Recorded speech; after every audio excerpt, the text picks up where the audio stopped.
afternoon, everyone. I am Jennifer Owens, President of Lakeshore Advantage, and thank you for joining us today for our weekly webinar series.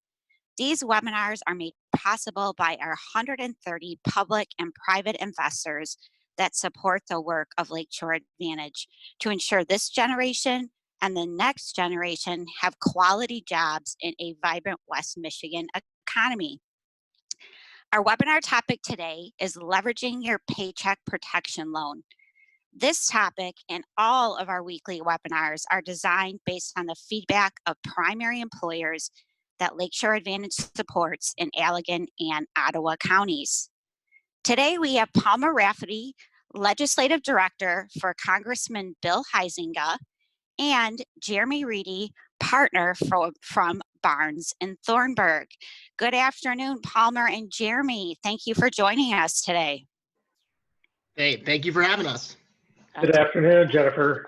Good to be here. Great. Well, you two are just supposed to be just amazing experts on the Paycheck Protection Program, a brand new program. So to be an expert is amazing. And we had more than 30 submitted questions for this discussion today.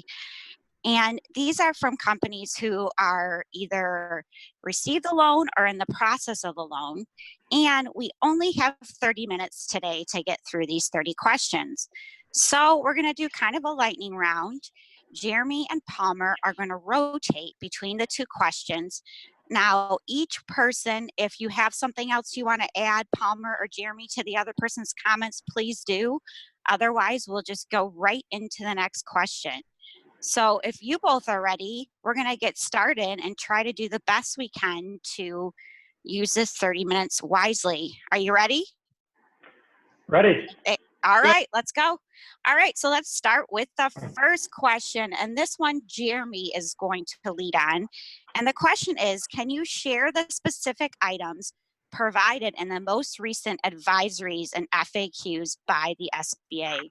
So there are some key items there. So what are some key points that of the advisories that just came out? Yes, thank you. That's a great question. And they seem to come out daily, the FAQs in particular. And there have been some hot ones recently. The one I'm fielding the most calls on is FAQ number 31 that came out last week. And that is the one that requires, not requires, but urges borrowers to go back and reevaluate the certification they made when they applied for the loan. So every borrower on the application was required to make a good faith certification that current economic uncertainty makes the loan request necessary of the applicant. At the time, most of my clients and most borrowers, I think, were very comfortable making that certification due to the uncertainty. In light of a lot of kind of public outcry due to some publicly traded companies and the Los Angeles Lakers and Harvard getting PPP loans, the SBA put out this FAQ saying, please go back and revisit this. And if you had sufficient liquidity to support ongoing operations in a manner that doesn't significantly detrimental to the business, then you ought to return the funds. And you ought to return the funds before May 7th as a safe harbor. You won't be liable for any bad faith or under the False Claims Act if you return it by May 7th. Since then, late Tuesday night, the SBA issued another FAQ harbor through May 14th. So borrowers now have till May 14th to reevaluate and then return the funds. The other recent FAQ that's caused some consternation among my clients is FAQ 44 that was again issued late Tuesday night that clarified or reiterated the fact that U.S. companies had to include their foreign affiliates in their size eligibility determination. And that appears to conflict with a couple other FAQs and interim final rules that say only employees with U.S. Principal places of residence should count. So we'll touch on that a little bit later, but that's a long enough answer for that one. But continuing to change. Now that was a good one. And Palmer, why all these advisories coming out left and right? Can you kind of clarify those a little bit? I appreciate what Jeremy said, and I echo a lot of what he said. A lot of them are coming out now because, I mean, people have so many questions, and there hasn't been enough guidance on some of these key issues on certifications and such, and the forgiveness portion, that people just don't understand what is going to be forgivable and if they can even accept this loan. I also thought it was key in FAQ 43, which extended the certification to May 14th. They also notified us that before May 14th, there will be adequate guidance on who is eligible to use these loans. And we're hopeful that before May 14th, there will actually be more details on the forgiveness portion. And Congressman Huizenga is actually writing a letter to SBA and Treasury asking for that date to be extended a week past whenever this guidance comes out, to give companies the ample time to kind of figure out if they can accept the loan or not. Well, that makes sense because, you know, liquidity and what the cash on hand is rule that is very unclear. So we appreciate your leadership on that. Thank you. For sure. All right, so let's go to the next one. I think this is the next one, and we're going to go right into the forgiveness quite a bit too. So, okay, so the next one is the documentation. What kind of documentation do we need to keep once we received our loan? And this, I believe Jeremy's going to start on this one as well. Yes, and there's a couple parts to that. First, the key, I think, to documenting your good faith certification is documenting your reasons for taking the loan. I think that's going to be crucial, particularly for loans in excess of $2 million, for which Secretary Mnuchin has promised full review. Once you receive the loan and you start to think about forgiveness, the statute already says that you will have to produce payroll records, things like invoices for utilities, canceled checks for utilities, lease agreements, and same thing, canceled checks and any kind of invoice for those payments. What else might be required is I think, to be determined, kind of like what Palmer said on FAQ 43, SBA has promised additional guidance on the process and other things related to forgiveness. So we'll see. But at a minimum, those things that are identified in the statute will have to be produced to your lender. Got it. And Palmer, any additional things that you can weigh in on that? Yeah, I mean, I would just encourage folks to, keep as much documentation as we can as these guidances come out. So we definitely don't know 100% for sure what folks are going to be needed to use to kind of get this, to access this forgiveness. So, the Congressman and I have just been encouraging people to just keep as clear and concise, as much documentation as you can. And then as these new rules come out or more directive, what's the best way to get that information, Palmer? Is it the SBA's website? Where can... The SBA website updates its FAQs every time there's a new one. I think you're also going to put my email on it. And if folks want to email me later, I can add them to an email list where I've been kind of updating local businesses about these FAQs as they come out. That's great. Thank you. All right, let's dive into the next one then. And this is, kind of, I don't know if you can offer us black and white here, but how will the SBA certify that the current economic uncertainty makes it necessary to receive a loan? And I believe Jeremy is on this one too first. Jeremy, you got a lot of firsts. That's all right. So again, going back to FAQ 43 that Palmer mentioned, we are expecting additional guidance on the certification. But for right now, borrowers have to make this decision in real time and can't necessarily wait around because they do have payroll to meet and needs for which this statute was intended to address. So the way I'm talking to my clients about it now is let's go through and talk about all of the reasons why you thought this loan was necessary at the time you applied, or if you haven't applied yet, why are you planning to apply? Document it. Again, documentation is going to be key, and kind of go through an analysis of, okay, did you have to lay off staff?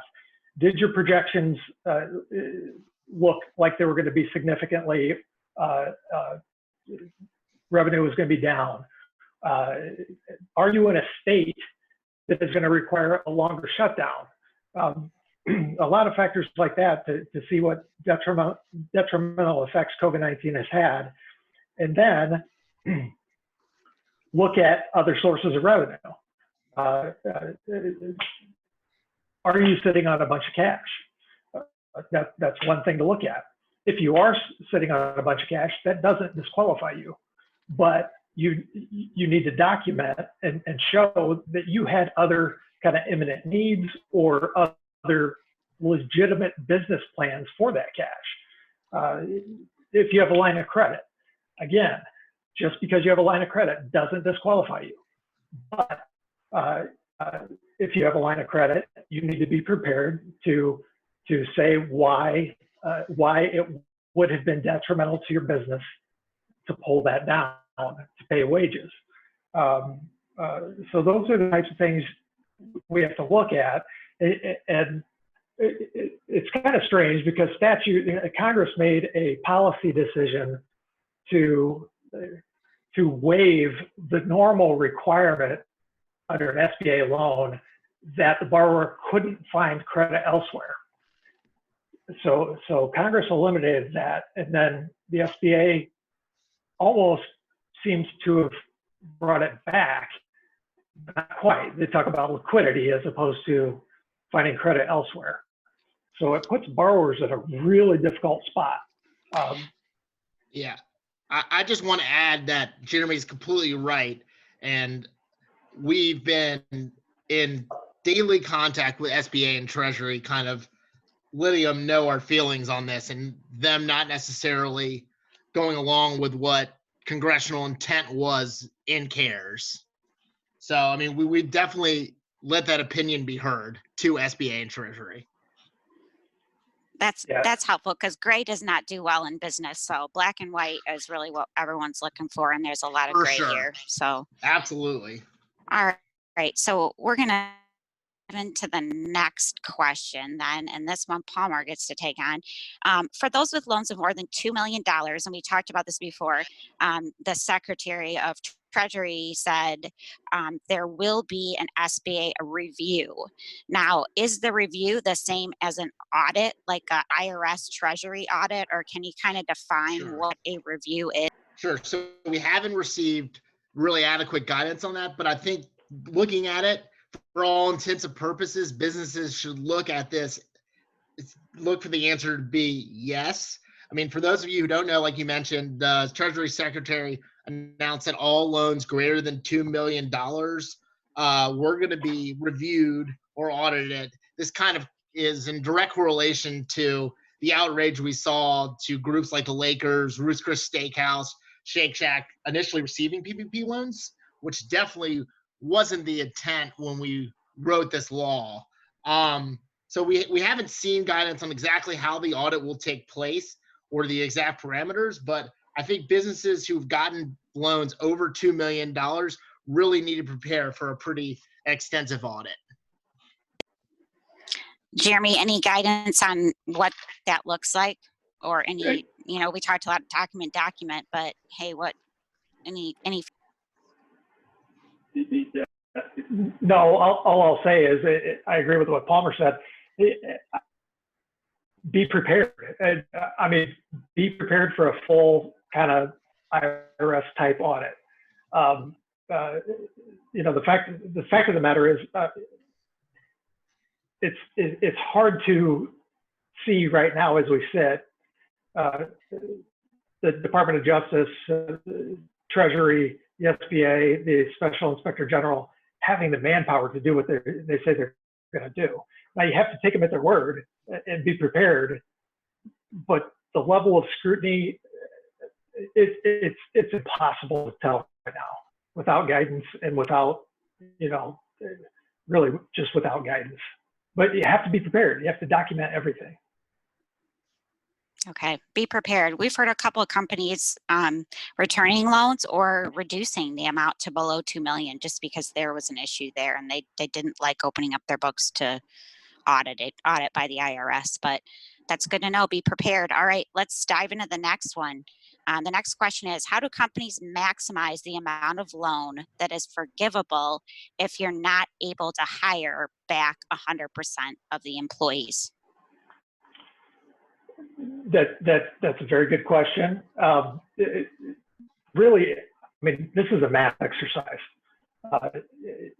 If you're not allowed to bring back 100% of the people, you need to compare the number of people that you have during 8 weeks against whatever, and it's not people, it's full-time equivalent employees, against whatever FTEs you had in either the February 15th, 2019 through June 30th, 2019 period, or January and February 2020 period, to make sure that your amount of forgiveness isn't reduced significantly.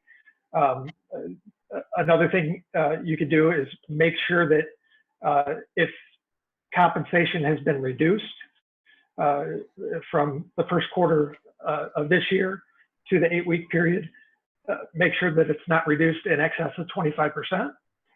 I have clients that are doing things like providing a little incentive bonus and increasing pay, a couple dollars an hour or whatever during that 8-week period for 2 reasons. One, because employees are a little nervous about coming back. Well, I'll give you 3 reasons. 2, some employees are making more on unemployment than they would if they came back under regular pay. And 3, it increases the amount that you're eligible to have forgiven.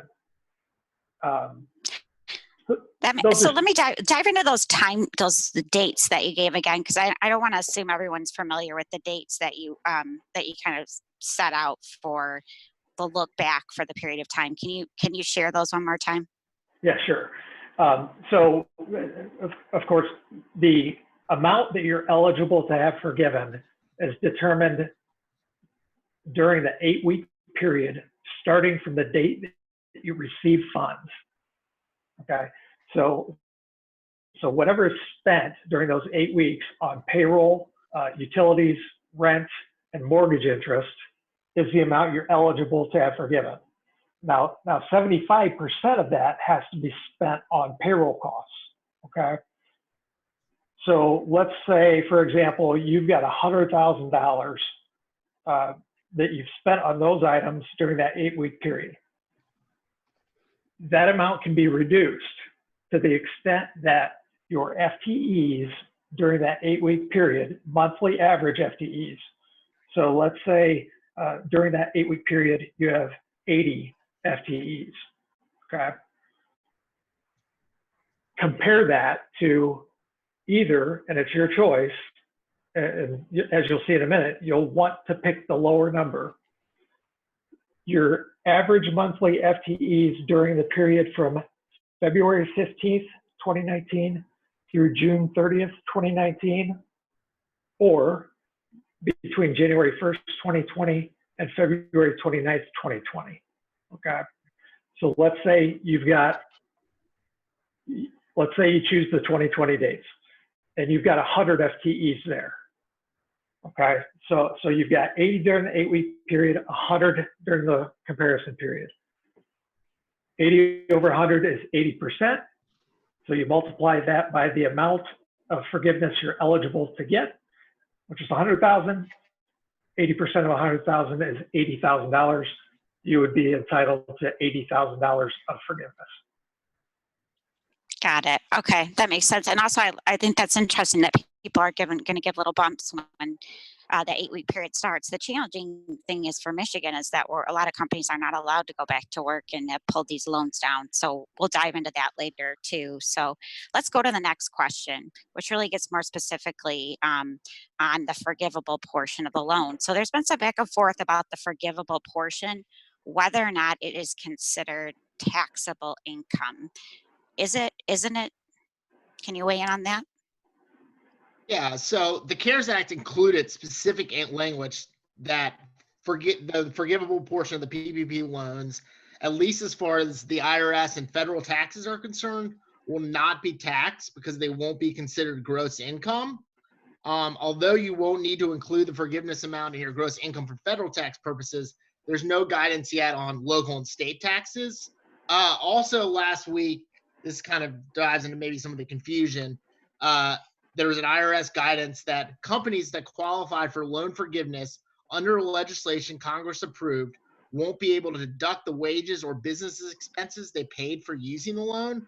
And kind of defending this, Mnuchin said the money coming in from PPP is not taxable. So the money that's coming in is not taxable. You can't double dip. You can't say you're going to get deductions for workers that you didn't pay for. That makes sense. Yeah, that does make sense. Yes, seems like there's a lot of confusion there on that one. So I'm glad you clarified that. Is it, Jeremy, anything you want to weigh, or do you think Palmer hit that one? He hit that one on the head. Awesome, good. All right, so let's go to the next one. So you talked a little bit about FTE, or full-time equivalent. What is the definition of FTE? Another very good question, and another question for which there's not specific guidance. What I can tell you that I've been advising clients is that when the IRS has addressed the issue, primarily in the Affordable Health Care Act, they have used 30 hours per week to define FTE.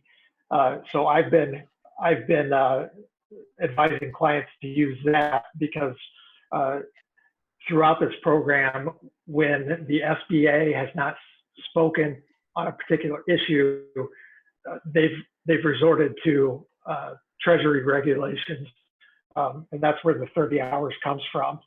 Now, as a practical matter, because of how the calculation works, I don't know that it really matters, because you're going to be comparing two periods, whether you use 30 hours or 40 hours. In the math, I think and as a percentage, I think it'll end up being the same. Yeah, and it's just the total dollar figure, right? It's not hours. But if you said this 30 hours is full-time, that's probably the best bet for right now. Is that right, Palmer? Correct. I think Jeremy's advice is spot on. We're just waiting on further guidance on what exactly the FTEs mean, what they mean by that. Okay. All right. So let's look a little bit more on the forgivable portion. Can severance be included in the forgivable amount? Yeah, this is a great question, and I actually emailed SBA and Treasury last night when we got these questions to try to get a good answer. I know the original PPP interim rule that Treasury and SBA release has allowance for separation or dismissal included in the definition of payroll costs. Given that, I believe eventually severance will probably be included, but definitely not 100% sure on that, and kind of awaiting further guidance. And as soon as I get that answer back from SBA and Treasury, I can definitely share that with folks. Great. If you can pass it on to us, we'll make sure we get it out to everyone on this as well. So thank you for that. Absolutely. All right. So since time's going, I'm going to keep running. Diving down further, will rent only be building rent, or will it include equipment rentals? Yeah, and my answer to that is very similar to others, in that there's not specific guidance, but the position I've taken, and I think is defensible, is that it includes any kind of lease, whether it's real estate or equipment, as long as the lease was in writing prior to February 15th, 2020. again, you'll need to produce the lease agreements more than likely when it's time for forgiveness. But as it sits right now, the statute says lease agreement. It doesn't say anything about real estate. And Okay. I just want to echo that. I mean, the congressman will definitely be pushing for rental equipment and stuff like that to be included in that 25% threshold. Yeah, I mean, the congressman knows he has a cement mixing company, so For certainly sure. they do a lot of rental there as well. So that's For good sure. to hear. Yeah. All right, so let's go on to the next one. What about utilities? What's the definition of a utilities? Is it gas and electric, or is it phone and internet? You know, what is included in that? And again, the honest answer is we don't really know yet. We definitely want this to be as broad as possible, and we've let Treasury and SBA know that. And so again, as soon as we receive kind of better guidance from Treasury and SBA, we'll definitely let folks know. And I apologize, we don't have a great answer for that yet. Okay. What about, let's go to the next one. Will there be a worksheet to complete, I'm assuming this is on the forgivable portion, what's going to be shared? And I think this is yours, Jeremy. Yep. I expect there to be. This is part of the promised guidance on forgiveness that we're expecting from the SBA. I expect there will be something. There probably will be a uniform application for forgiveness that you will submit to your lender. And along with that application will likely be a spreadsheet type document where you will document your expenses, your FTEs, all of the calculations that are necessary for determining the amount that will be forgiven. Okay, great. And then the next question, I think we already answered about cell phones and working capital. I think we kind of said, yeah, we want it to be as open as possible. So let's flip to the next one because we're getting close to time and I want to get through some meaty ones. When is the SBA going to issue requirements to the banks? And that one's for me too. I guess I'm not sure what kind of requirements we're talking about. The SBA has issued a kind of guideline sheet to lenders. Also, some of the interim final rules have been specifically addressed to lenders. So the SBA has issued some requirements to banks. I think what we're waiting on is just like we've talked about before, the guidance on forgiveness, of which some will be geared toward the lenders. Yeah.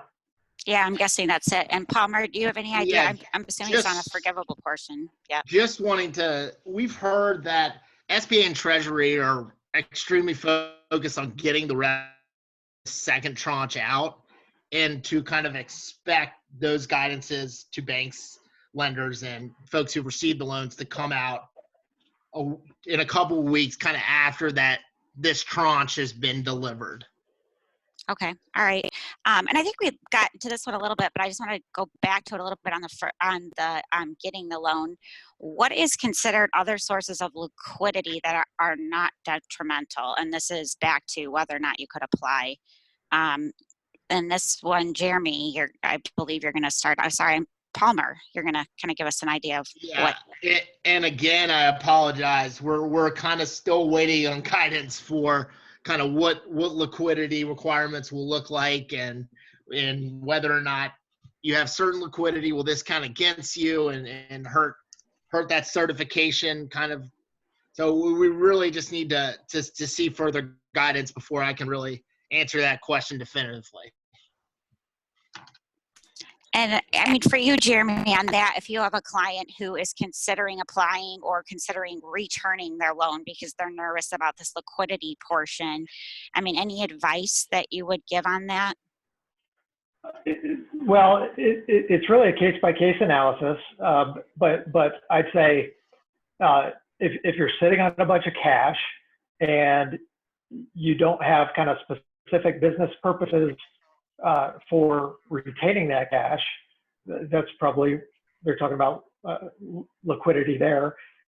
If you've got a line of credit, a substantial line of credit that doesn't have specific loan covenants, loan ratios that you might violate by drawing it down, that might be considered liquid. But again, it depends on what industry you're in, what state you're in, all of those types of things.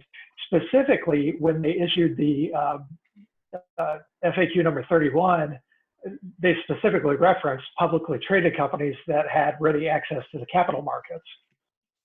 So that's definitely what they consider liquid.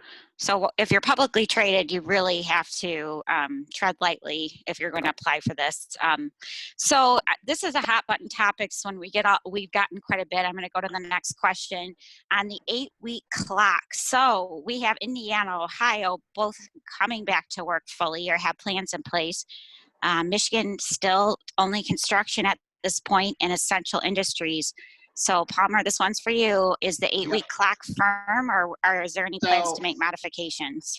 I've probably talked to close to 100 small businesses across West Michigan and District 2, and this has been by far the number one question we've been asked. Congressman Huizenga has raised this directly to Secretary Mnuchin on calls, and he has repeatedly made it clear that this 8-week kind of time frame of when you get your loan funds dispersed to your account, the shot clock starts ticking, is not going to move. We definitely understand this kind of goes against the West Michigan ethos of people wanting to do work and trying to figure out a way to kind of, as our economy opens up, being able to use these funds in a better way. But the thing that we keep telling folks is a lot of the reason the PPP was kind of put into place was exactly for the scenarios where your workers can't work and kind of keeping them on payroll and not allowing them to get to unemployment. So when the economy does reopen, it's easy to bring folks back. I can tell you that there have been conversations of kind of extending these 8 weeks, and you could see Congress or Treasury and SBA re-examine this, especially if these shutdowns kind of extend into the middle of June. But that unfortunately is a big if, and I would really just encourage businesses to kind of think that this 8-week clock is going to be firm. Okay, well, at least we got some black there instead of not a lot of gray. So it's better to have some answer than not sure answers. So okay, yeah, so and I know it's not the best answer, but it's kind of what we've heard from the secretary. All right, and I know we're running into time, but you both said you could stay on a little bit longer, so I want to get through these. I've got 3 more questions. The next one is, if my company has multiple LLCs or corporations that are eligible, should I apply for all of them or only the one with the highest amount of employees or highest loan value? That's a good question, and I this is going to be kind of a case-by-case analysis as well. A couple of kind of determining factors. I don't think the decision should be made simply based on which entity can get the most loan value, but considerations such as consolidated tax returns, consolidated entities for purposes of payroll and things like that. If there's a consolidation at that level, then it might be easier and make more sense from a business and kind of a legal position to apply at that consolidated level. If that's not the case, I've had banks tell me that they would prefer that each entity apply on its own. You keep in mind, though, when you've got multiple corporations, LLCs, this is where the whole affiliation issue comes in. Kind of beat that issue to death back when the program first started, but it's still there. Very broad affiliation rules that require aggregation of employees across entities. So make sure that each entity is eligible, even with the aggregation of employees. But it's kind of an either or depending on the circumstances. Well, it sounds to me it makes a good case to have a great attorney for sure on all of this, because there is so much legal minutia in this, and the advisors are changing every day. So, all right. So the next one, this would be Palmer only. 501c3s are eligible, but why are 501c6s, which are membership-based organizations, not eligible to apply? So the short answer to this is unfortunately politics. Republicans pushed to have these organizations included in CARES 1. Democrat leadership's kind of pushed to include also 501c5s, which are your labor unions, to also be included. So kind of in typical Washington fashion, both were excluded. However, there is a bipartisan push to include 501c6 organizations in whatever the CARES 2 package looks like.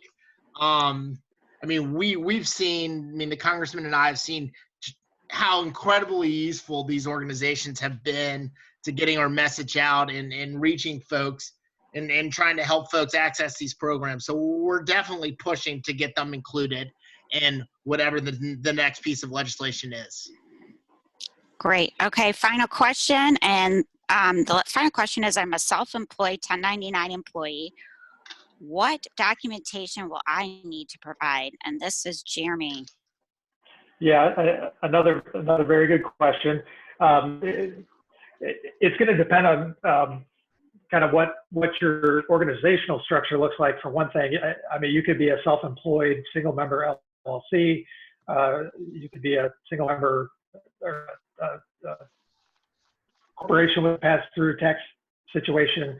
But you know, just a sole proprietor 1099 individual would have to produce their Schedule C to their 1040. They'd have to, if they have any employees working for them, they'd have to turn in the payroll records, whatever they might be, whether it's invoices, pay stubs, you know, if there are federal tax withholdings, 941s, et cetera. And then, you know, as far as the other costs, utilities, rent, mortgage interest, it's very similar to what you would have to turn in for as any other business. And if it's a home-based business, you would have to turn in the same items you have to turn in for claiming deductions on your 1040 tax return. You have to show kind of a split percentage of for which you use your home, for example, for business versus residential, and those types of things.